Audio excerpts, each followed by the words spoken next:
हम लोग जैसा कि देखें कि हमारा जो भारतीय संविधान है वो 26 नवंबर 1949 को बनकर के तैयार हो गया नहीं।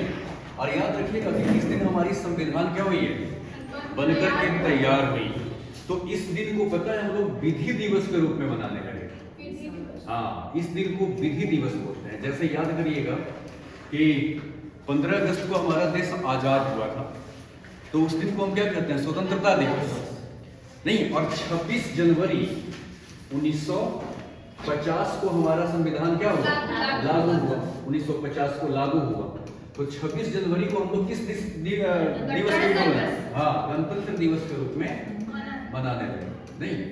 तो 26 जनवरी गणतंत्र दिवस, 15 अगस्त स्वतंत्रता दिवस और 26 नवंबर विधि दिवस। लेकिन याद करिए विधि दिवस जो है ना, हम लोगों ने 2014 तक ही मनाया, समझे। 2014 के बाद हम विधि दिवस नहीं मना रहे। क्यों नहीं मना रहे, इस थोड़ा सा समझिएगा। जरा सा एक उदाहरण लो। मान लो कि हमारे घर में हमारे पिताजी कुछ नियम कानून बना करके और चले गए, बोले कि बेटा ऐसे जियो। लेकिन जब हमारे हाथ में घर का शासन आया तो हमने भी क्या किया, कुछ नया नियम कानून उसमें जोड़ दिया। तो जब उसमें हमने ऐड कर दिया तो क्या अब जो नया कानून है वो पहले से पिताजी द्वारा बनाया हुआ कानून है, उसमें मिश्रित हो गया। तो 1949 में जो हमने संविधान बनाया वो तो संविधान सभा ने बना के तैयार की।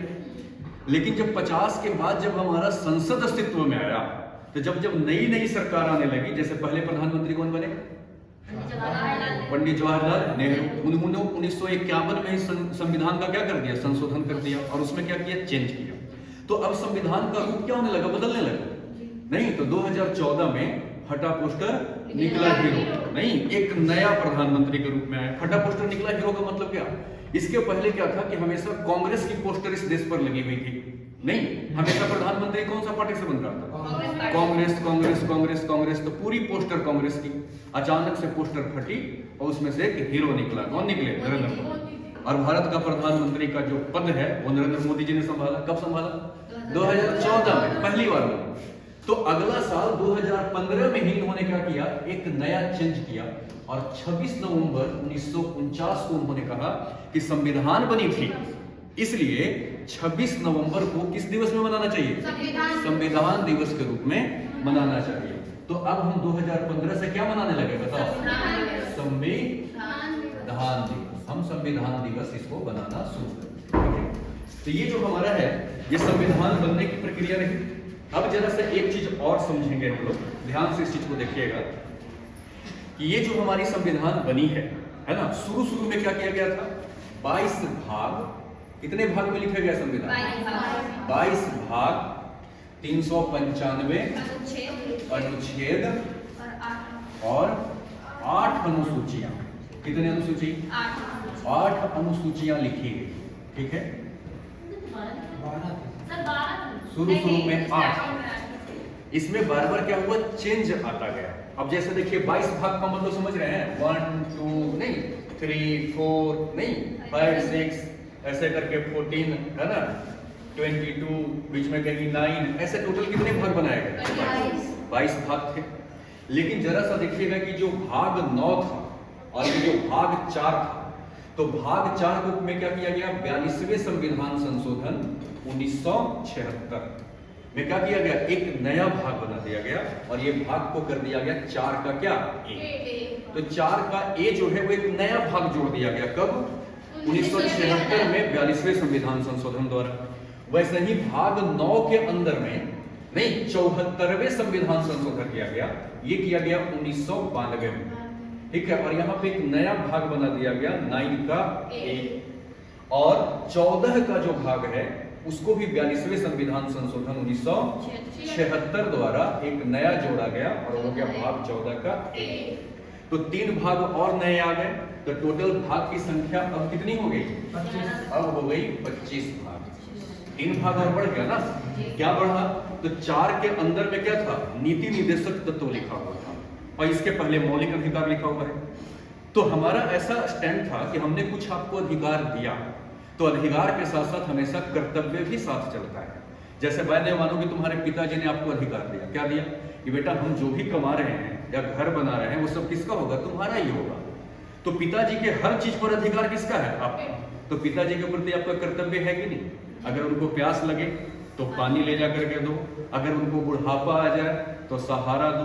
तो जहां अधिकार होता है वहां कर्तव्य भी होता है। इसलिए भाग 4 के अंदर में एक नया हिस्सा जोड़ दिया गया और इसका नाम दे दिया क्या? मौलिक कर्तव्य। यानी कि आपका कुछ कर्तव्य भी बनता है। तो भाग 4 का जो ए नया बना है उसमें क्या जोड़ा गया है? मौलिक कर्तव्य जोड़ा गया है। समझ रहे हैं बात? भाग 9 का जो ए है, अच्छा भाग 9 के अंदर में पंचायत के बारे में लिखा हुआ था, नहीं कि गांव में किसकी गठन होगी? पंचायत की गठन होगी। तो 9 का ए बना दिया गया, कहा है कि शहर में भी क्या करो? नगर पालिका बना दो। नहीं, शहर में क्या होता है? नगर पालिका होता है। तो 9 के अंदर में क्या किया गया? नगर पालिका को संवैधानिक अधिकार दे दिया गया। कैसे? 74वें संविधान संशोधन 1992 के द्वारा भाग 9 में जोड़ के 9 का ए बना दिया, उसमें नगर पालिका को संवैधानिक अधिकार दे दिया गया। समझ रहे हैं? भाग 14 का जो ए बना है इसमें नया चीज जोड़ा गया है, अधिकरण, जिसको इंग्लिश में ट्रिब्यूनल बोलते हैं। ठीक है, इसको हम लोग पढ़ेंगे चैप्टर्स में। अधिकरण जो है एक न्यायिक संस्थान है, जैसे supreme court, high court, district court, उसका छोटा रूप में क्या होता है? अधिकरण होता है। ये भी एक न्यायिक संस्थान है। तो ये ऐसे करके जोड़ दिया गया। तो टोटल भाग कितने हो गए? 25 हो गए। अनुसूचियां भी 4 बढ़ गई, इसके साथ साथ अनुसूचियां कितनी हो गई? 12 अनुसूचियां हो गई अब वर्तमान में, नहीं। और अनुच्छेद जो है वो 395 का 395 ही है। लेकिन कुछ किताब जब पढ़ेंगे तो आप पाएंगे, जैसे शिक्षा का अधिकार क्या किया गया? 21 का ए में दे दिया गया। नहीं, संपत्ति के अधिकार को आर्टिकल 31 से निकल के कहां डाल दिया गया? 300 का ए में डाल दिया गया। नहीं, जब पंचायती राज पढ़ेंगे तो आर्टिकल 243 को रबड़ की तरह खींचा गया है। 243 का A B C D E F G H I J K L ऐसे खींचा गया। तो ये सब क्या करते चले गए? बढ़ते चले गए। अब सोचो ना, 243 को पहले हम एक गिन रहे थे, लेकिन अब उसके कितने पार्ट हो गए? 243 का ए बी सी डी, इन सभी को अगर जोड़ दो तब जाकर के लगभग कितने पहुंच जाते हैं? 470 के आसपास। नहीं, 470 के आसपास। तो अगर आपसे पूछा जाए कि मूल संविधान में कितनी अनुसूचियां थी? मूल में, मूल मतलब शुरू वाले में कितने थे? 8 अनुसूचियां थी। अनुसूचियां भाग कितने थे? 22 थे और अनुच्छेद 395 थे। लेकिन आज भी अनुच्छेद कितने हैं? 395 ही है। लेकिन उसके अंदर का जो क्या है, क्लॉज जोड़े गए हैं, जैसे 1 का ए, 1 का 2, 1 का 3, ऐसे जो सबको जोड़ जाड़ दिया जाए तब वो इतना पहुंच जाता है। समझ रहे हैं? और पूरा भाग कितने हो गए? 25। ठीक है, अब थोड़ा सा संविधान तो हम लोगों ने बना करके क्या किया? तैयार करके लिया। अब थोड़ा सा हम क्या करते हैं? संविधान को देखते हैं। जो संविधान अपना है वो संविधान को कितने भागों में बांटा जा सकता है? भारत का संविधान नहीं, बल्कि दुनिया का संविधान। ठीक है, तो दुनिया का जो संविधान है उसको शुरू में 2 हिस्सों में बांटा गया। क्या क्या? एक हो गया लिखित संविधान, नहीं मतलब रिटन कॉन्स्टिट्यूशन, लिखित संविधान। और दूसरा क्या? अलिखित संविधान, मतलब अनरिटन कॉन्स्टिट्यूशन, नहीं अलिखित संविधान। अच्छा, लिखित संविधान किसको कहेंगे? नहीं, सारी बातें जीवन में, चाहे दुनिया की कोई भी कॉन्स्टिट्यूशन हो, सारी बातें कहीं लिखी नहीं होती, बल्कि आपका शुद्ध भाषा होना चाहिए कि जिसका अधिकांश भाग लिखा हो। अधिकांश भाग कहने का मतलब क्या? लगभग चीजों को क्या कर दिया गया हो? लिख दिया गया हो। लेकिन ऐसा नहीं कि सारी चीजें लिख दी गई होगी, कुछ चीजें इसमें भी क्या हो रही होगी? छूट रही होगी। नहीं, तो जिसकी अधिकांश भाग लिखी हुई हो उसको हम लिखित संविधान कहेंगे, और जिसका अधिकांश भाग अलिखित हो उसको हम अलिखित संविधान कहेंगे। क्या ब्रिटेन के अंदर में बिल्कुल कुछ भी नहीं लिखा गया होगा? थोड़ी बहुत तो लिखी गई होगी। नहीं, तो लिखित संविधान कहां कहां पाया जाएगा आपको? भारत का संविधान कैसा संविधान है? लिखित संविधान। हम 3 साल से कर क्या रहे थे? 2 वर्ष 11 महीने 18 दिनों तक क्या किया आपको? लिखा ही तो हमारा संविधान क्या है? लिखित संविधान है। कनाडा का संविधान कैसा संविधान है? लिखित संविधान है। ऑस्ट्रेलिया का संविधान कैसा है? लिखित संविधान है। नहीं, क्योंकि यहाँ पर बैठ करके संविधान सभा के द्वारा संविधान को क्या किया गया? लिखा गया। अमेरिका के अंदर संविधान लिखा गया। ये सब लिखित संविधान, समझ रहे हैं? अलिखित संविधान किसको कहेंगे? मालूम है आपको? जिसके अधिकांश भाग अलिखित होगी। नहीं, जैसे ब्रिटेन के संविधान। तो ब्रिटेन के संविधान में संविधान का एक पुस्तक तैयार नहीं किया गया। जब जब उनको जरूरत पड़ता है तो वहां की संसद नियम को क्या करती है? बना, और बना करके उस हिसाब से अपना देश को चला। तो ये दो भागों में संविधान को क्या किया गया, बांटा जाता है। लेकिन लॉर्ड प्राइस नाम का एक बहुत बड़ा विचारक हुए, जिन्होंने कहा कि ये जो विभाजन है, क्या लिखित संविधान और अलिखित संविधान, ये विभाजन बकवास है। इन्होंने कहा कि दुनिया की कोई भी संविधान कभी लिखित और अलिखित तो हो ही नहीं सकता। ऐसा क्यों कहा, इस पर जरा आइए हम लोग विचार करें। सोचो, अगर मैं आपको ये कहूं कि लाओ मैं लिख करके दे देता हूं कि तुम 18 घंटे पढ़ लिख करके चपरासी बनोगे, तो लिख करके देने का मतलब क्या होगा कि जो कभी चेंज ना हो। जैसे आप जब कहते हो कि हम लिख के देने को तैयार हैं, इसका मतलब क्या है, ये चीज होगा ही, ये कभी नहीं बदलेगा। तो लिखित का अर्थ होता है जो कभी ना बदले नहीं। लेकिन लॉर्ड प्राइस कहता है कि दुनिया का हर संविधान समय के साथ साथ अपने में क्या करता है, संशोधन करता है, चेंज करता है। जैसे हमारे संविधान में आर्टिकल 370 और 35A लिखा हुआ था, जरूरत पड़ने पे वर्तमान सरकार ने क्या किया, उसको हटा दिया। नहीं, संपत्ति के अधिकार आर्टिकल 31 में लिखी हुई थी, वहां से क्या कर दिया, निकाल दिया। तो दुनिया की हर संविधान समय पड़ने पर क्या करते रहती है, चेंज करते रहती है। तो काहे का लिखित और अलिखित का मतलब क्या होता है, अलिखित का मतलब होता है कि जो क्षण क्षण बदल जाए। नहीं कहते हैं अरे जा, तुम्हारे बात पर कौन भरोसा करता है। तो जो चीज मौखिक है वो कभी भी बदल जाए, क्षणिक तरीके से क्या हो जाए, बदल जाए। लेकिन हम ब्रिटेन के संविधान को देख रहे हैं कि वो जो ब्रिटेन के नियम कानून को देख रहे हैं कि वहां की पार्लियामेंट जो बना रही है विधि, वो लंबी समय तक चल रही है। तो फिर हम क्यों माने लिखित और अलिखित। इसलिए लॉर्ड प्राइस ने इस विभाजन को क्या किया, काट दिया और कहा कि इस आधार पर मानना गलत बात है। नहीं, तो अब क्या किया गया, जो अपना संविधान है, इसी संविधान को पता है क्या किया गया, अब लेखन के आधार पर छोड़ करके संशोधन के आधार पर बांटा गया और कहा गया कि ठीक है, लिखित अलिखित अगर कहना गलत है तो संशोधन के आधार पर बांटते हैं। तो संशोधन के आधार पर संविधान को क्या किया गया, बांटा गया। किस आधार पर, संशोधन मतलब अमेंडमेंट के बेस पर इसको क्या किया गया, बांटा गया। तो कैसे बांटा गया, सुनम्य, सुनम्य समझते हैं, जिसको आप लोग साधारण शब्द में समझेंगे लचीला संविधान। लचीला संविधान कई बार आपको नहीं मिलेगा, बल्कि वहां सुनम्य लिखा मिलेगा, यानी फ्लेक्सिबल कॉन्स्टिट्यूशन। और कई बार आपको लिखा हुआ मिलेगा दूसरा हिस्सा क्या, अनम्य, अनम्य संविधान, जिसको क्या बोलते हैं, कठोर संविधान। नहीं, इसको दो भागों में बांटा गया, सुनम्य और अनम्य संविधान, मतलब लचीला संविधान और कठोर संविधान। पहले हम लचीला संविधान को समझ लेते हैं। कैसे, जैसे मान लो एक हम लोग कानून बनाते हैं, तब आपको समझ में आएगा बात। जैसे आज के डेट में चल रहा है क्या, बेटी बचाओ बेटी पढ़ाओ, ये तो एक नारा है। लेकिन अगर इसको लेकर के मान लो सरकार कानून बना ले, और सरकार कानून क्या बनाए कि भैया बेटी बचाओ बेटी पढ़ाओ, थोड़ा सा अजीब लग रहा है, क्यों ना ऐसा कर दिया जाए बच्चा पढ़ाओ बच्चा बचाओ, चाहे लड़का हो या लड़की हो, दोनों के लिए बनाया, सिर्फ लड़की के लिए क्यों बनाया। यानी कहने का मतलब सरकार ऐसा कुछ कानून बनाने का प्रयास करे। और मान लो कि पहले से कानून है कि बेटी बचाओ बेटी पढ़ाओ, तो बेटी वाला पॉइंट को क्या करना पड़ेगा, मिटाना पड़ेगा। और वहां पर क्या लिखना पड़ेगा, बच्चा पढ़ाओ बच्चा मिटाओ। तो इसके लिए क्या करना पड़ेगा, पार्लियामेंट के अंदर में वोटिंग कराई जाती है कि बताइए जो हम चेंज करने जा रहे हैं इसमें से कितने लोग सहमत हैं और कितने लोग असहमत हैं। जैसे एक उदाहरण लीजिए, मान लीजिए हम लोकसभा का बात करते हैं, तो लोकसभा में अभी वर्तमान में कितने सदस्य हैं, 500 कितने 42, 543 का चुनाव होता था, लेकिन अभी 542 का इस बार हुआ है 2019 में। क्यों, उत्तर प्रदेश से एक सीट क्या हो गई, कम हो गई। उत्तर प्रदेश में कितना सीट था, 80, लेकिन इस बार जो 2019 में चुनाव हुआ है, उस चुनाव के अंतर्गत उत्तर प्रदेश के अंदर से चुनाव हुआ 79, तो 543 से कितने हो गए, 542 हो गए। 542 से एक मोटा मोटी उदाहरण पकड़ लीजिए, हम कानून बना लें, तो इसका आप आधा कर दीजिए 542 का, तो 542 का आप आधा कर दोगे तो कितना पाया जाएगा, जरा बताइए। 221 की 271, 271 इसके आधा हो गया। आधा करने का मतलब क्या, 50%।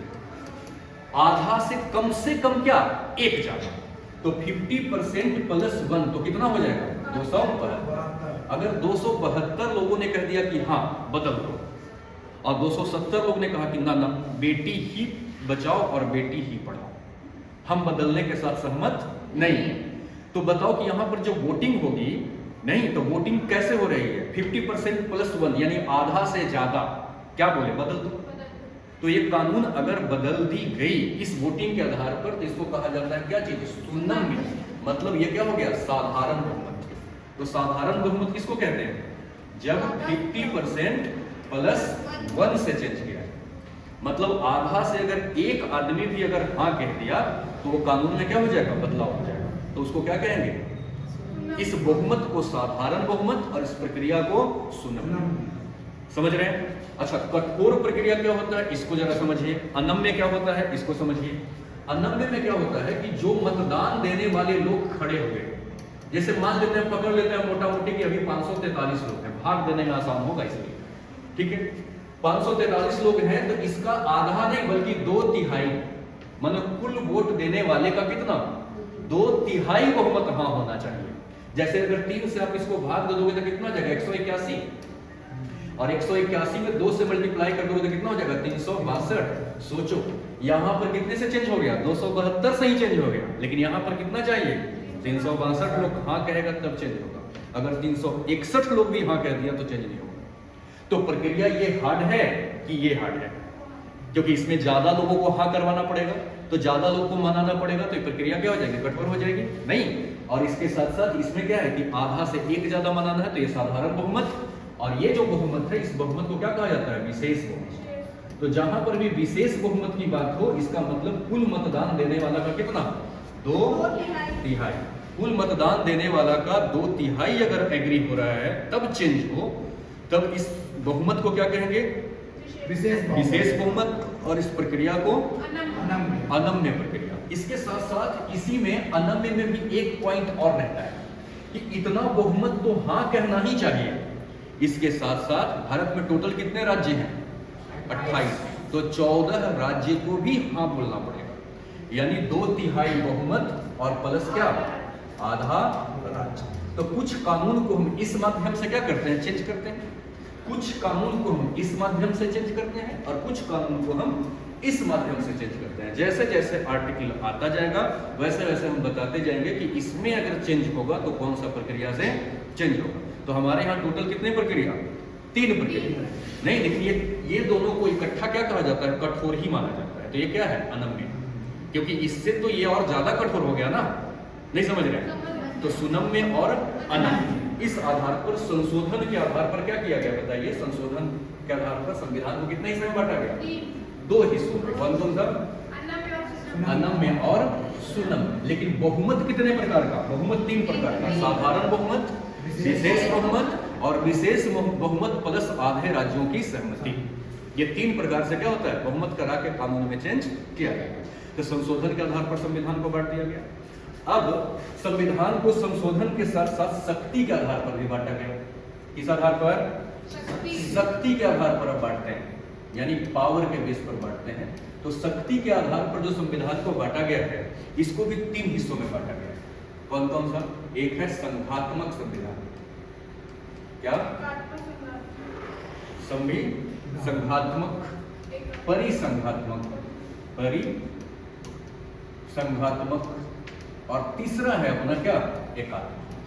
ठीक है, ये 3 प्रकार का अपना संविधान फिर से बांटा गया, लेकिन इसका आधार क्या है, शक्ति। जैसे ऐसे समझिए, जब हम आधार बदल देते हैं तो उसका प्रकार भी बदल जाता है।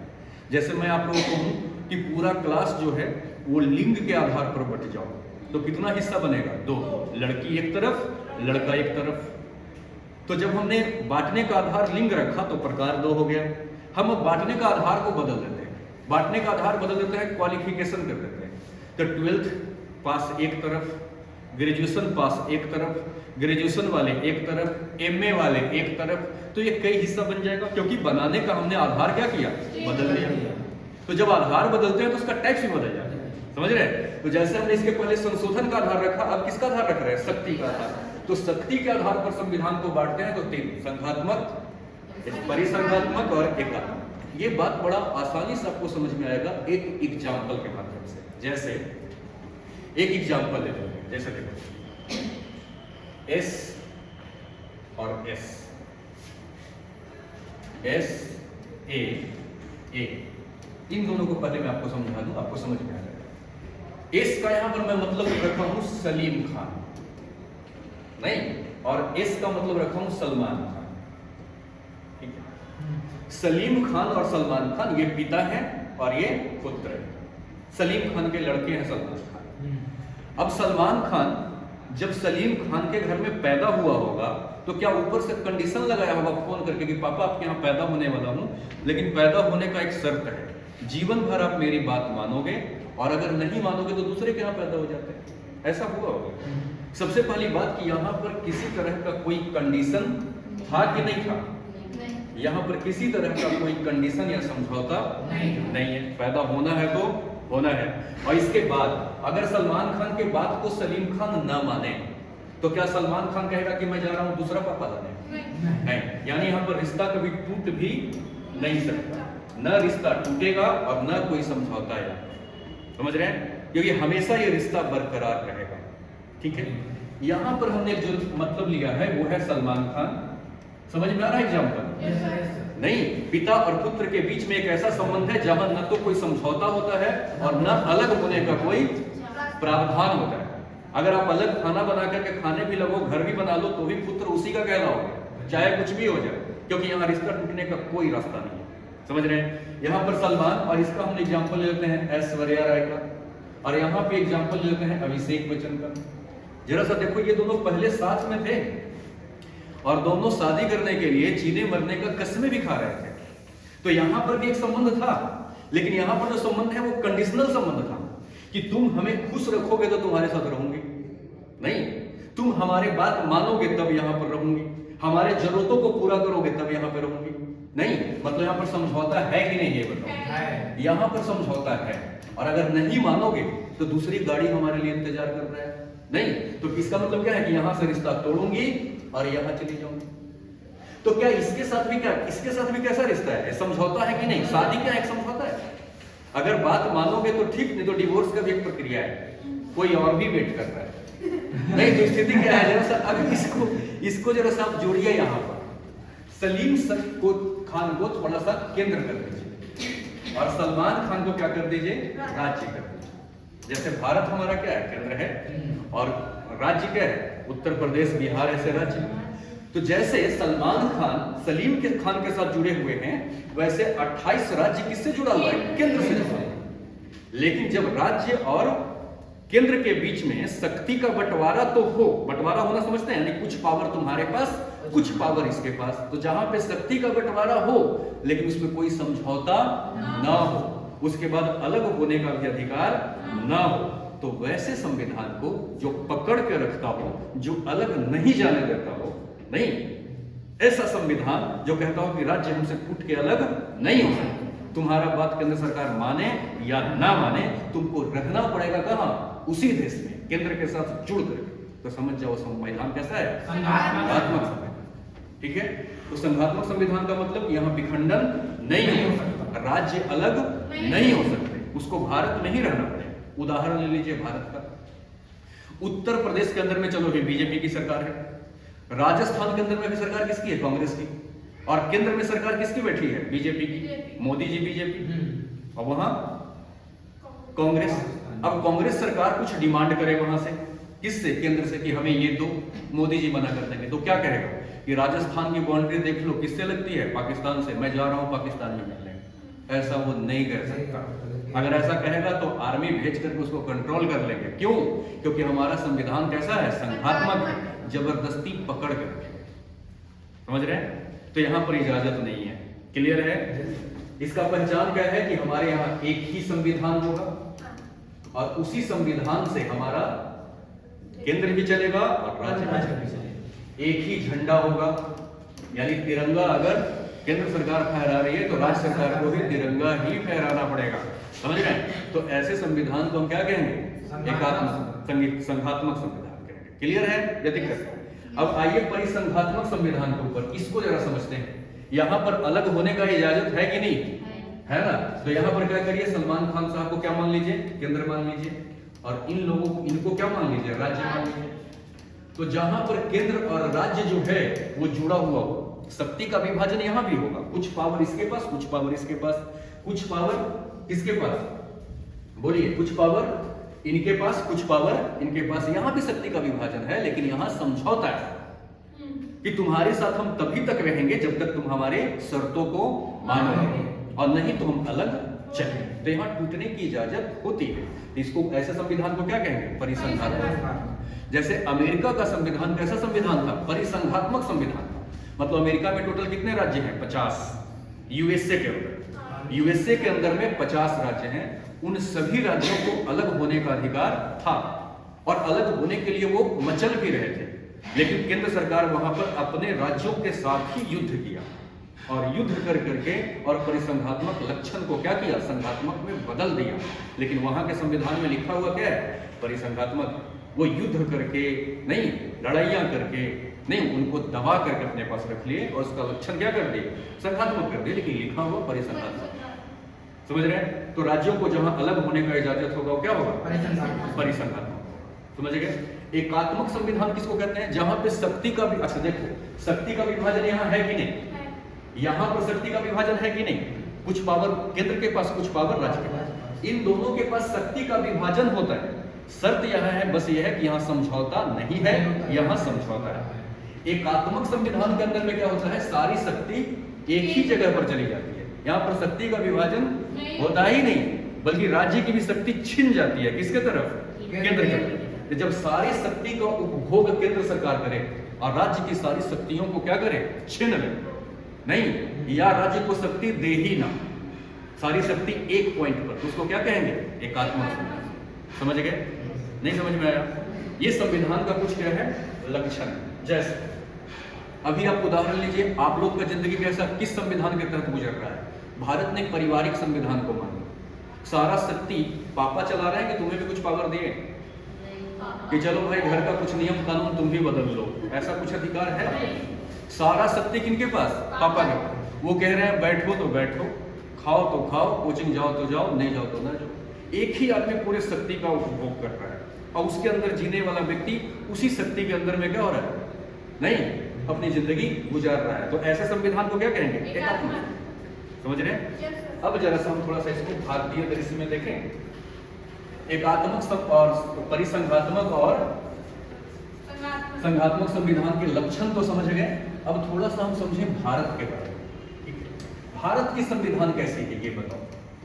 भारत के संविधान के ऊपर जब जब बात होती है तो ये कहा जाता है कि ये संघात्मक, अच्छा जो परिसंघात्मक के अंदर में होता है, राज्य के पास अपना अलग संविधान पहले से होता है, उनका अलग झंडा होता है। इसीलिए आप पाकिस्तान अमेरिका का झंडा देखेंगे तो उसमें 50 स्टार बने हुए हैं। क्यों 50 स्टार बने हैं? क्योंकि यूएसए में 50 राज्य है, सभी राज्यों का वहां पर पहचान है। नहीं, वहां पे राज्य जो है वो क्या किए हैं बताइए? मिल करके केंद्र को बनाए हैं।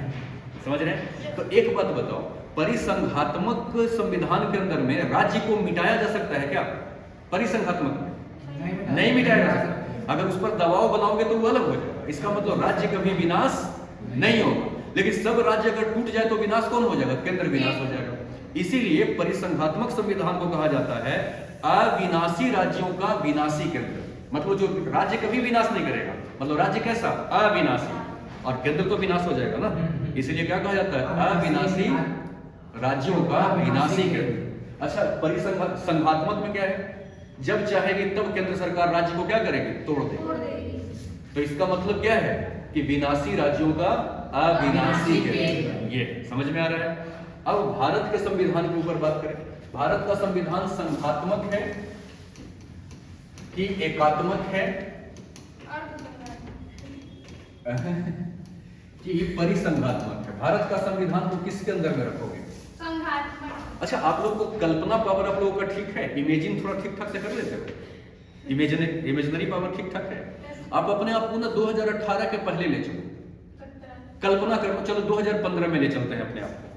तो 2015 में ये मत सोचना कि 2022 में भी आप हो, 2015 में खुद को ले चलो, कल्पना वहीं पर करो। तो 2015 में आप क्या पाए होंगे कि भारत के अंदर में टोटल कितने राज्य थे? 29 राज्य। 28 राज्य को एक साथ कर देता हूं। एक राज्य जो है आपका जम्मू एंड कश्मीर, उसको एक तरफ कर देता हूं। तो 28 और 1 29। तो जम्मू कश्मीर के पास क्या था? अपना अलग संविधान था, अलग झंडा था, और वो 370 के समझौते के साथ हमारे साथ जुड़ा हुआ। यानी हम उसके शर्त को मानते तब वो हमारे साथ रहता, और नहीं तो स्वतंत्रता का भी डिमांड कर सकता। तो 2370 और 35 से हटने के पहले नहीं, अब जम्मू कश्मीर के साथ जो भारत का रिश्ता था वो कैसा था? परिसंघात्मक रिश्ता था। नहीं, यही जो है ताऊ की सरकार आ गई 2014 में, और जब उनकी सरकार आई तो सबसे पहले काम उन्होंने क्या किया? 370 और 35 में हाथ डाल दिया, कहा कि परिसंघात्मक तो हम किसी को रहने नहीं देंगे। तो 370 और 35 ए को मिटाने से परिसंघात्मक का लक्षण क्या हो गया? खत्म हो गया। तो अब हमारे यहाँ परिसंघात्मक का लक्षण है क्या? लेकिन इसके पहले हमारे यहाँ संविधान का लक्षण परिसंघात्मक भी था, लेकिन किसके साथ? जम्मू एंड कश्मीर के साथ। बाकी 28 राज्यों को अलग होने का इजाजत नहीं था, और किसी राज्य के पास भी अलग से संविधान या झंडा नहीं था। तो ये 28 राज्य हमारे साथ किस तरीके से जुड़े हुए थे? संघात्मक। तो संघात्मक और परिसंघात्मक दोनों का लक्षण दिख गया। एकात्मक का भी लक्षण हमारे यहाँ है। आप लोग राष्ट्रपति शासन का नाम सुने? तो जब राष्ट्रपति शासन लग जाता है या राष्ट्रीय आपातकाल लग जाता है, किसी तरह का भी इमरजेंसी लग जाता है, तो उस समय राज्य की शक्ति का उपभोग कौन करती है? केंद्र सरकार। इसका मतलब क्या है कि कुछ हमारे यहाँ अभी भी प्रावधान है जिस प्रावधान में राज्य को शक्ति विहीन कर दिया जाता है कई बार। जैसे ही राष्ट्रीय आपातकाल लग जाएगा तो राज्य के शक्ति का भोग कौन करना शुरू कर देती है? केंद्र सरकार। इसलिए हमारे संविधान में एकात्मक का लक्षण है कि नहीं है? तो हमारा संविधान के अंदर में एकात्मक का भी लक्षण है और संघात्मक का भी लक्षण है, और परिसंघात्मक का लक्षण था नहीं, लेकिन वर्तमान सरकार ने साहस उठाकर क्या किया? परिसंघात्मक को मिटा दिया। समझ रहे हैं? तो अब हमारे यहाँ संविधान में ऐसी कोई बात नहीं है, नहीं, बस एकात्मक। और अब एकात्मक की चर्चा क्यों हुई है, ऐसा लक्षण हम लोगों ने क्यों लिखा, जरा सा ये समझिए। देखिए, हमारा जब संविधान लिखने का काम चल रहा था, नहीं, जिस समय हम संविधान लिख रहे थे तो हमारा ड्राफ्ट में ये तैयार हो गया था। क्या तैयार हुआ था? जब आप आर्टिकल 1 पढ़ेंगे, आगे मैं पढ़ाऊंगा, तो वहां पर लिखा हुआ है, पता है क्या? आर्टिकल 1 का 1 में जब पढ़ेंगे, अभी बस एग्जांपल देता हूं, तो वहां पर लिखा हुआ है इंडिया अर्थात भारत। इंडिया अर्थात भारत क्या है? राज्यों का संघ है। ये आर्टिकल 1 का 1 का ये प्रश्न है। इंडिया अर्थात भारत राज्यों का संघ है। यहाँ परिसंघ लिखा है क्या? संघ लिखा है। तो यहाँ पर पहले ही कानून में ये लिखा है कि हमारे यहाँ कैसा संबंध है? संघ का संबंध। और संघ मतलब संघात्मक, मतलब इसका अर्थ क्या निकलता है कि राज्य हमारे यहाँ से अलग नहीं हो सकती, हर कीमत में उसको भारत में ही रहना पड़ेगा। लेकिन जानते हो ड्राफ्ट में क्या लिखने की तैयारी थी? यहां पर तैयारी थी कि हम यहां पर परिसंघ लिखेंगे। सोचो कि हमारे संविधान में परिसंघ लिखा जाता था। अगर परिसंघ लिख दिया गया होता तो क्या हम पढ़ते? इंडिया अर्थात भारत राज्यों का परिसंघ है। और परिसंघ लिखने का मतलब क्या? कि कोई राज्य अगर भारत से अलग होना चाह रहा है तो हम उसको रोक नहीं सकते। इसका अर्थ तो यही निकल के आता है। नहीं समझे बात? समझ गए? तो अब थोड़ा सा इसको एक्सप्लेन करते हैं कैसे। परिसंघ जब लिखना था तो क्यों लिखना था, और जब लिखना था तो क्यों नहीं लिखा? ये दो सवाल यहाँ उठ के आता है, नहीं आता? परिसंघ क्यों लिखना था इसको जरा समझिएगा। मॉन्टेस्क्यू नाम का एक बहुत बड़ा विचारक था, नाम सुने? मॉन्टेस्क्यू नाम का एक बहुत बड़ा विचारक था, ठीक है, जिन्होंने एक किताब लिखा था the spirit of law. The spirit of क्या? Law. The spirit of law का मतलब कानून की क्या? आत्मा। द स्पिरिट ऑफ लॉ मतलब कानून की आत्मा। कानून की आत्मा नामक एक किताब मॉन्टेस्क्यू के द्वारा लिखा गया। और मॉन्टेस्क्यू उसमें पता है क्या बोले? कि शक्ति का जितना ज्यादा विभाजन होगा उसके अंदर में जीने वाला व्यक्ति उतना ज्यादा स्वतंत्र होगा। तो हम आजादी के बाद स्वतंत्र होना चाह रहे थे कि गुलाम होना चाह रहे थे? स्वतंत्रता ज्यादा किसमें मिलती है? जब शक्ति बढ़ती है तब, कि जब शक्ति एक जगह पे रहता है तब। जैसे उदाहरण लीजिए, मान लो कि एक सामू नाम का लड़का है। सामू समझते हैं आप? एक नाम है, सामू नाम का एक लड़का है, ठीक है। इसके दादा दादी सब जो है वो अल्लाह के प्यारे हो गए। दादा दादी नाना नानी कोई नहीं है और मम्मी भी नहीं है। इसके सिर्फ एक पापा है। नहीं, इस पापा का नाम एक्स रख लेते हैं। एक्स नाम का एक व्यक्ति है जिसका लड़का सामू है। तो इस घर की सारी शक्ति किसके पास है? एक्स के पास। आज जब सारी शक्ति एक्स के पास है, अब सोचो सामू को खेलने का मन कर रहा होगा कि हम कुछ खेलते हैं क्रिकेट, नहीं तो सामू क्या कहते होंगे, चुपचाप बैठ के पढ़ो। तो ये आदमी को अपना जो इच्छा था उसको त्यागना पड़ेगा, चुपचाप किताब लेकर के पढ़ना पड़ेगा। तो सामू यहां पर स्वतंत्र है कि बंधा हुआ महसूस करता है? क्यों? क्योंकि शक्ति एक ही जगह पर है। समझ रहे हैं? अब जरा सा सोचो कि एक ए नाम का लड़का है जिसका बी नाम के पिताजी हैं और सी नाम के दादाजी हैं, डी नाम के दादी जी हैं, नहीं, और ई नाम के मम्मी हैं, और सब जिंदा हैं। तो कुछ शक्ति दादा के पास, कुछ शक्ति दादा के पास, कुछ शक्ति पापा के पास, कुछ दादी के पास और कुछ मम्मी के पास शक्तियां बट गई है। अब ये खेलने के लिए जब जाने के लिए पापा से पूछेगा, पापा क्रिकेट खेलने जाएं, तो पापा क्या कहेंगे, चुपचाप पढ़ो। तो फिर ये कहां जाएगा, मम्मी के पास, मम्मी पापा को बोलो ना। तो मम्मी से भी अगर पापा नहीं मानेंगे तो फिर कहां जाएगा वो, सुप्रीम कोर्ट, दादा के पास, नहीं, और दादा बोलेंगे जाओ खेलने, देखते हैं क्या करता है। पापा बोलेंगे पापा पढ़ना है इसको, तो क्या बोलेंगे दादा कि तुम तो खुद पढ़ के बाबा बन गए, एक दिन खेल लेगा तो क्या हो जाएगा। इसका मतलब क्या है कि सामू की जो आजादी है वो इसमें है कि इसमें है, ये बताओ, इसमें।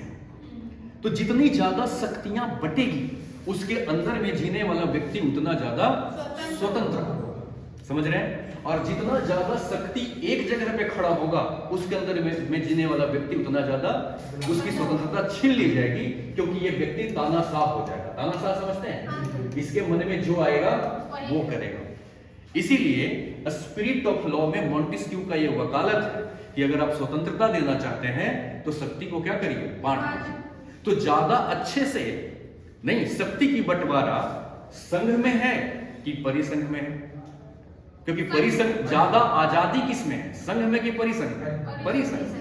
परिसंघ में हम जब चाहेंगे तब टूट करके अलग भी हो सकते हैं। और हमारे संविधान लिखने वालों का मुख्य इच्छा था कि 1947 के बाद हम क्या होने वाले हैं, आजाद होने वाले हैं।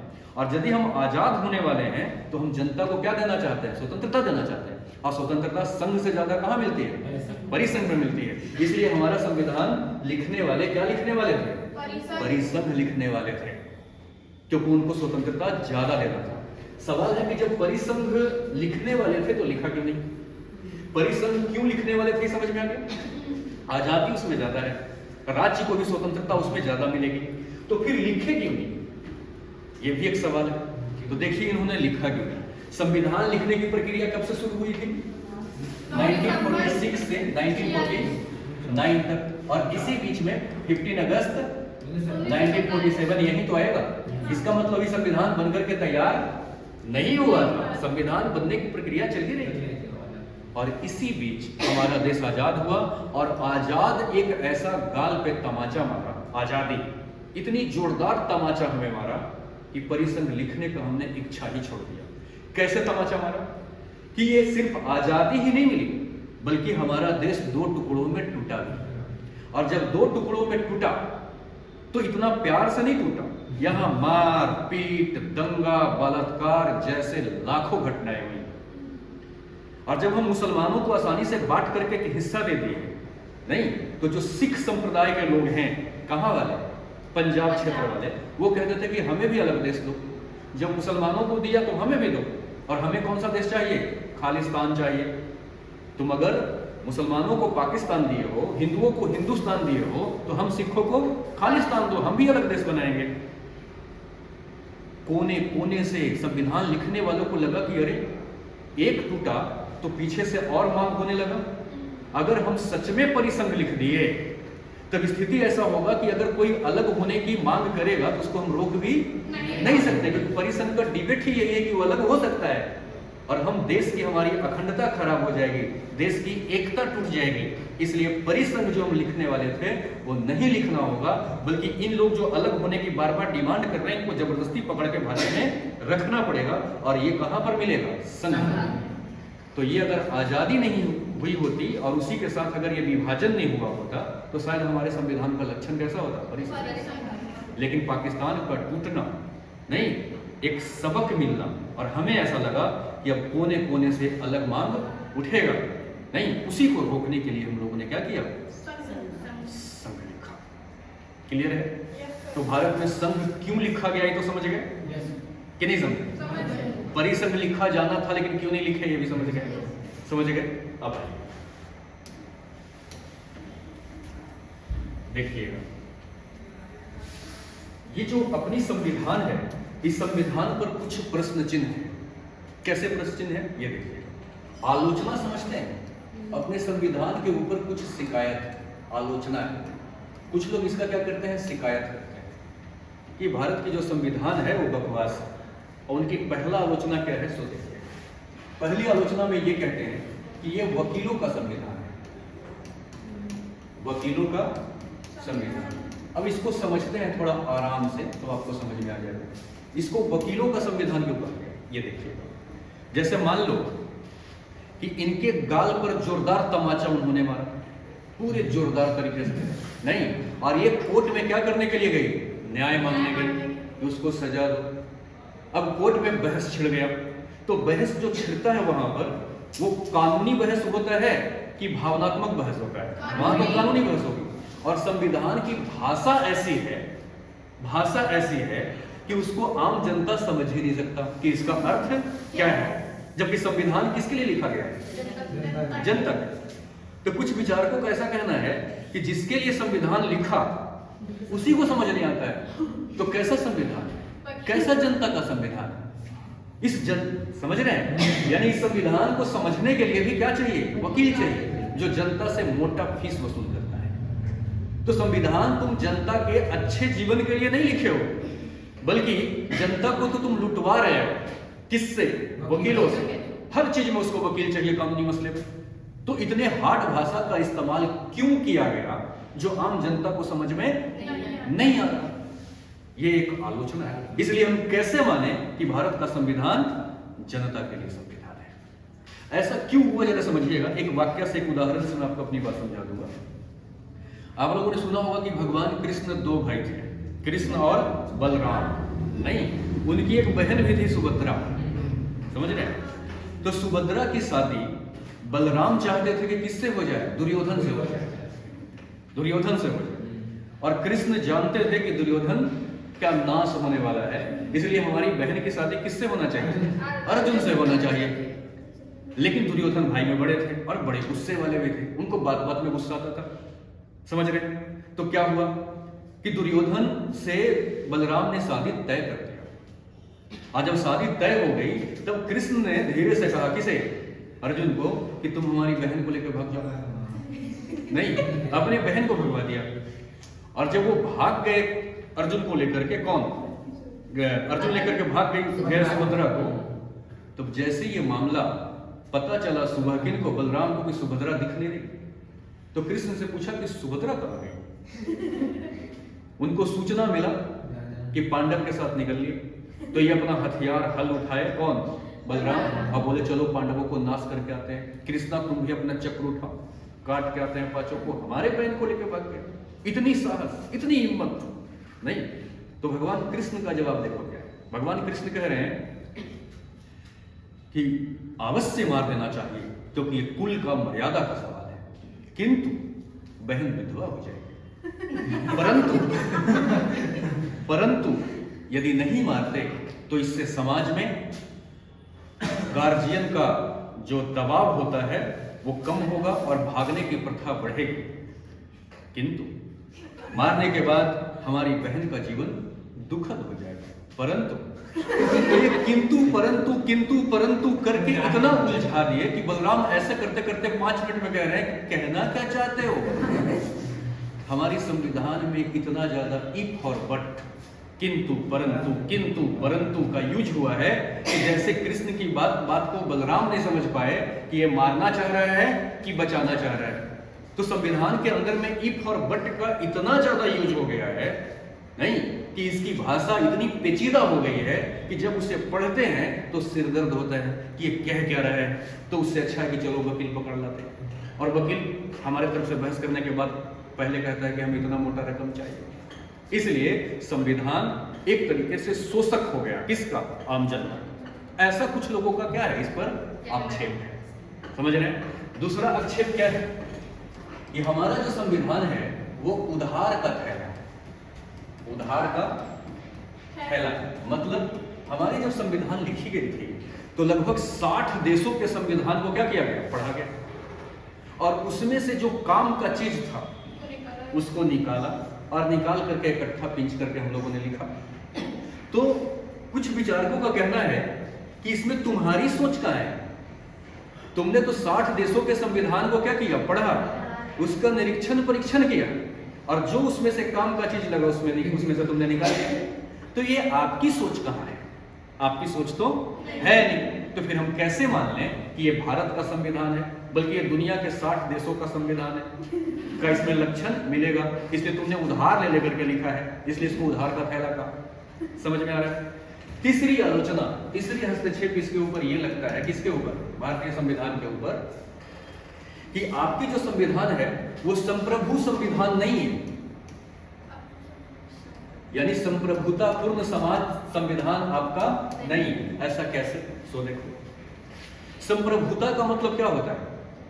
संपूर्ण प्रभुत्व संपन्न का मतलब क्या होता है? संपूर्ण प्रभुत्व संपन्न का अर्थ होता है कि हमारी जो भी निर्णय होगी वो हमारी होगी, किसी के दबाव में नहीं होगा। तो जब तुम्हारा कोई चीज अगर तुम्हारा हो तभी तो माना जाएगा कि वो तुम्हारा है। तो भारतीय संविधान की गठन, सभा की गठन किस प्लान पर हुआ था? कैबिनेट, याद करिए, नहीं हुआ था किस मिशन प्लान पे? कैबिनेट मिशन प्लान पे हुआ था। तो कैबिनेट मिशन प्लान ये भारतीयों के द्वारा गठित था कि अंग्रेजों के द्वारा गठित था? तो तुम्हारी संविधान सभा की जो गठन हुई है, नहीं, वो गठन कैबिनेट मिशन प्लान के तहत हुआ और वो अंग्रेजों के द्वारा भेजा गया।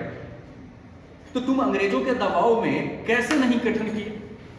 इसलिए कुछ लोगों का कहना है कि ये तुम्हारी जो संविधान है वो संपूर्ण प्रभुत्व संपन्न संविधान नहीं, क्योंकि ये तुम्हारी संविधान है ही नहीं। तुम्हारी संविधान का गठन कैबिनेट मिशन प्लान के तहत हुआ है और वो अंग्रेजी सरकार उसको भेजा, इसलिए तुम्हारा ये अपना संविधान नहीं है। संप्रभुत्व संविधान तो तुम्हारा नहीं है। समझ गए? नहीं समझ में आया? कुछ लोगों का ऐसा कहना है, और भी सवाल आया कि भैया काहे का जनता का संविधान? क्योंकि जनता का संविधान हम तब मानते जब संविधान लिखने वाले 389 लोग थे, उनके चुनाव में भारत के टोटल जनता के द्वारा मतदान करवाया जाता। लेकिन आप लोगों ने जो मतदान करवाया है वो गिने चुने लोगों से करवाया है। तो जो संविधान सभा की गठन हुई है उस गठन में भारत के जनता ने मतदान नहीं किया। समझ रहे हैं? कुछ गिने चुने लोगों के द्वारा उसको क्या किया गया? चुना गया। तो फिर हम कैसे माने कि आपका जो संविधान है वो जनता का प्रतिनिधित्व करता है? नहीं करता। तो ये कुछ क्या है? आपके संविधान सभा के ऊपर क्या है? आलोचना नहीं। और इस आलोचना का जवाब हम लोग ढूंढेंगे अभी कि ये आलोचना इनका निरर्थक है, बकवास। हमारे संविधान में कहीं पर कोई मौलिकता का अभाव नहीं है। जैसे उधार का थैला कहा गया हमारे संविधान को। हमने 60 देशों के संविधान को जरूर पढ़ा, वहां से जो हमें उचित लगा उसको हमने जरूर उठाया, लेकिन हमने उसको वैसे ही हूबहू नहीं लिखा जैसे उसके यहाँ लिखा हुआ है। समझे? एक आलोचना है, जरा सा इसको भी समझिएगा। एक आलोचना क्या है कि जनता ने पूरी तरीके से भागीदारी मतदान में नहीं निभाया। एक आलोचना इसका और क्या है? हाँ, हम लोग कहां से पहले भी उधार के थैला वाला था। 60 संविधानों का इन्होंने क्या किया? जरूर अध्ययन किया, लेकिन जो उसमें लिखा हुआ था उसको उठा के हूबहू क्या किया गया? पेश नहीं किया। बल्कि हमने देखा कि ये जो कानून है, इस कानून से हमारे देश में व्याप्त समस्याएं कितनी समाप्त हो रही है। अगर हमें ऐसा लगा कि इस कानून से समाप्त नहीं होगा तो उस कानून में हमने क्या किया? चेंज किया। हमने हूबहू उसको उठा करके नहीं लिखा, हमने तर्क से उस चीज को समझा। समझने के बाद में जो हमें उसमें चेंज लगा उसको चेंज करके तब उसको हमने आर्टिकल के रूप में अपने यहाँ क्या किया? पेश किया। यानी कहने का मतलब कि आपको हमने पूरा अनुकरण नहीं। और हमेशा चीज याद रखो, किसी भी चीज के विकास के पीछे कोई पीछे का समाज रहता ही है, इसमें कोई बड़ी बात है। अब जैसे मान लो पढ़ लिख करके आप IAS बन जाओ, तो क्या इसमें मेरा योगदान नहीं है? तो बाहर वाला लोग क्या कहेगा कि तुम तो नीले स्तर से पढ़ के IAS बन गए, तो तुम क्या कहोगे? तो उससे क्या होगा? रट्टा तो हमने मारा, मेहनत तो हमने किया, और जो उन्होंने पढ़ाया हूबहू वैसा ही थोड़े ना हमने याद किया, हमने किताबें भी पढ़ी, इसलिए हमारा भी क्या है? योगदान है। तो हूबहू वही चीज नहीं पढ़ी, बल्कि उसमें हमने क्या किया? चेंज किया, चीजों को जोड़ा। समझ रहे हैं? तो आपका IAS बनना कॉपी पेस्ट नहीं है। समझ रहे हैं? हमसे सहारा आपने जरूर लिया, लेकिन विकास अपने आप को अपने तरीके से किया। इसी तरीके से हमने 60 संविधानों का सहारा जरूर लिया, लेकिन हमने उसको कॉपी पेस्ट नहीं किया। हमने उसका विवेचन करके जो हमें उचित लगा उसको हमने लिखा, और जो नहीं लगा उसको हमने हटा दिया। इसलिए उधार का थैला का जो हमारे ऊपर दाग है वो क्या है? गलत। हाँ, संविधान की जो भाषा है वो थोड़ा वकीलों वाला भाषा ये है, क्योंकि 389 जो सदस्य थे उसमें लगभग लोग कौन थे? वकील। तो उनकी भाषा की वहां झलक जरूर है, लेकिन ये जो लिखने वाले लोग थे वो पूर्णतः भारत का जब प्रस्तावना पढ़ेंगे तो वहां क्या लिखा है? हम भारत के लोग। यानी उन्होंने जो लिखी है उनकी भाषा जरूर कुछ वैसी आ गई, भाषा की झलक वैसी जरूर कुछ हो गई, लेकिन भारत के देश के जनता के समस्या से लड़ने के लिए हर तरह की कानून लिखी गई है। भाषा की कलिष्ठता थोड़ा जरूर है, लेकिन वो सिर्फ अपने फायदे को ध्यान में रख करके संविधान नहीं लिखे, बल्कि जनता के हित में ही संविधान को लिखा गया है। इसलिए कहना गलत होगा कि वकीलों का संविधान है। ठीक है, अब तीसरा क्या हमारे ऊपर है कि प्रभुत्व संपन्न संविधान आपका नहीं है, क्योंकि कैबिनेट मिशन प्लान के अंदर में क्या किया गया? गठन किया गया है। अरे भैया काहे का cabinet mission plan? Cabinet mission plan के अंदर में गठन हमने जरूर किया। हमारी पहली बैठक 9 दिसंबर को हुई, 11 को हुई, नहीं 13 को हुई, फिर प्रस्तावना के ऊपर चर्चा हुआ। प्रस्तावना को तो 22 जनवरी को जाके एक्सेप्ट किया गया। तो ये प्रक्रिया चल ही रही थी, अभी हमने लिखना कोई खास शुरू नहीं किया था। अभी तक तो आपका प्रारूप समिति का भी गठन नहीं हुआ था। प्रारूप समिति बनेगी तब तो संविधान लिखने का काम शुरू होगा। प्रारूप समिति की गठन भी नहीं हुई है, समझ रहे हैं? और इसी बीच 15 अगस्त 1947 को भारत क्या हो जाता है? आजाद हो जाता है। तो आजाद होने के बाद इनका जो हमारे ऊपर दबाव था उसको उठा करके हम लोगों ने क्या किया? फेंक दिया। काहेगा तुम्हारा दबाव? तो 15 अगस्त 1947 को हमने उनके दबाव को क्या किया? हटा दिया अपने ऊपर से। कैबिनेट मिशन प्लान के तहत गठन जरूर हुआ, लेकिन उसका प्रभाव हमारे ऊपर कोई खास नहीं था। हम लोगों ने अपने देश को ध्यान में रख के लिखा है, नहीं ब्रिटेन सरकार को ध्यान में रख के लिखा है। इसलिए कथन क्या है? हमारे ऊपर जो आरोप लगता है ये आरोप क्या है? गलत। उसके बाद क्या है कि ये जनता के को से वोट क्यों नहीं कराया गया? तो जरा सा देखिएगा, उस समय का मामला और मसला कुछ ऐसा था कि सरकार नहीं चलाना था, बल्कि संविधान लिखना था। संविधान अनपढ़ों के द्वारा लिखी जाएगी क्या? कि पढ़े लिखे लोग लिखेंगे? चलो आज तो भारत को आजाद हुए 75 साल हो गया मित्रों, नहीं हो गया? तो 75 साल के बाद भी जब आपको चुनाव में वोट देने का अधिकार मिल गया तो आप किसको चुनते हैं? तेजस्वी यादव को नहीं, किसको चुनते हैं? तेज प्रताप यादव को। किसको चुनते हैं? क्रिमिनलों को। किसके चुनते हैं? अनपढ़ों को। तो आज भी आपको चुनाव में मतदान देने का अधिकार दे दिया गया, तो पार्लियामेंट में और विधानसभा में आपने अनपढ़ों को ठूस दिया। तो जनता को अगर मतदान देने का अधिकार दे दिया गया होता तो वोट किसको देते? अपने चाचा को, जिनको अपना नाम भी लिखना नहीं आता। लिखने का काम था संविधान। तो संविधान लिखने के लिए वो व्यक्ति होना चाहिए जो संविधान लिखने के लायक हो, और वैसे लायक व्यक्ति को एक लायक व्यक्ति ही चुन सकता है। इसलिए हम हर व्यक्ति से मतदान नहीं करवा सकते। इसलिए क्या है? कथन बेकार है कि हमारे ऊपर क्या है। इसका मतलब ये नहीं है कि जनता ने वोट नहीं दिया तो लिखने वालों ने जनता को नजरअंदाज कर दिया। जनता को ध्यान में रख के संविधान को क्या किया गया? लिखा गया। आप लोग समझ रहे हैं? तो ये हमारे संविधान का कुछ क्या है? लक्षण है। समझ रहे हैं? तो संविधान का इतना भाग को आप लोग अपने दिमाग में रखिएगा और इसको रिवीजन करते रहिएगा। ठीक, तो बाकी हम लोग देखते हैं फिर।